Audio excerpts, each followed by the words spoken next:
আসসালামু আলাইকুম, welcome back. আজকে আমি আপনাদের দেখাবো দারুণ মজার একটা রেসিপি, যেটা সবারই পছন্দ হবে। সেটা হচ্ছে কাঁঠালের বিচি দিয়ে শুটকি ভর্তা। তো চলুন দেখা যাক পুরো রেসিপিটা। প্রথমে আমি পেঁয়াজটা একটু ব্লেন্ড করে নিচ্ছি। 2 কাপের মতো পেঁয়াজ নিয়েছি। পেঁয়াজটা আমি পুরোপুরি ব্লেন্ড করি না, একটু আস্তে আস্তে রাখছি। তারপরে শুকনা মরিচ দিচ্ছি 7-8টা। আর এই শুটকিটাকে ঢাকায় ফেওয়া শুটকি বলে, আর ব্রাহ্মণবাড়িয়ায় বলে চ্যাপা শুটকি। তা এখন আপনারা যেটা মনে করেন, চ্যাপাও বলে অনেকে, আবার ফেওয়া বলে। আমরা এটাকে ফেওয়া শুটকি বলি। তো শুকনা মরিচের সাথে ফেওয়া শুটকিগুলো ভালো করে পরিষ্কার করে ধুয়ে ব্লেন্ড করে নিয়েছি। তারপরে একটা প্যানে সাদা তেল দিলাম, তারপরে সরিষার তেল দিচ্ছি। তেলটা যখন গরম হয়ে যাবে, যে পেঁয়াজটা আমি ব্লেন্ড করে রাখছিলাম সে পেঁয়াজটা দিয়ে দেব। পেঁয়াজটা যখন হালকা একটু ভাজা হবে, তখন 1 চামচ রসুন বাটা দিব, 1 চামচ জিরা বাটা দিব। খুব ভালো করে কষাই করে নিতে হবে মশলাগুলো। তারপরে দিব 1 চামচ হলুদের গুঁড়া,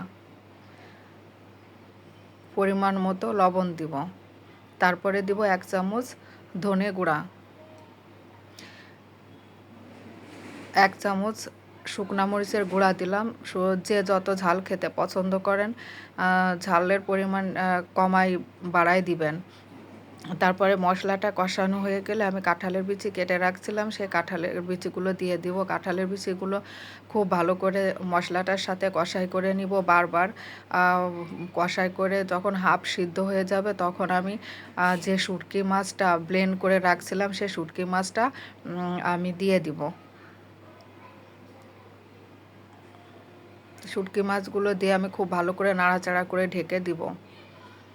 ঢেকে দিয়ে সামান্য একটু পানি দিব, দিয়ে নাড়াচাড়া করে আবার ঢেকে দিব। তো আমার চ্যানেলটি যারা এখনও সাবস্ক্রাইব করেননি, আমার পেজটা এখনও যারা ফলো দেননি, প্লিজ আমার চ্যানেলটি সাবস্ক্রাইব করবেন। আমার পেজটাকে ফলো দিয়ে আমার পাশে থাকবেন। আমার ভিডিও যদি ভালো লেগে থাকে, লাইক, কমেন্ট অ্যান্ড শেয়ার করবেন।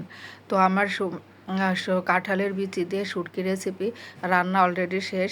আমার তেল উঠে গেছে। তারপরে আমি একটু ধনেপাতা দিয়ে নামাই ফেলবো। তো তৈরি হয়ে গেল আমার দারুণ মজার কাঁঠালের বিচি দিয়ে শুটকি ভুনা। এটা ভুনাও বলতে পারেন, আবার ভর্তাও বলতে পারেন। তো এতটাই মজা হয়েছে যে চেটে পুটে পুরো 2 প্লেট ভাতই খেয়ে ফেলছি।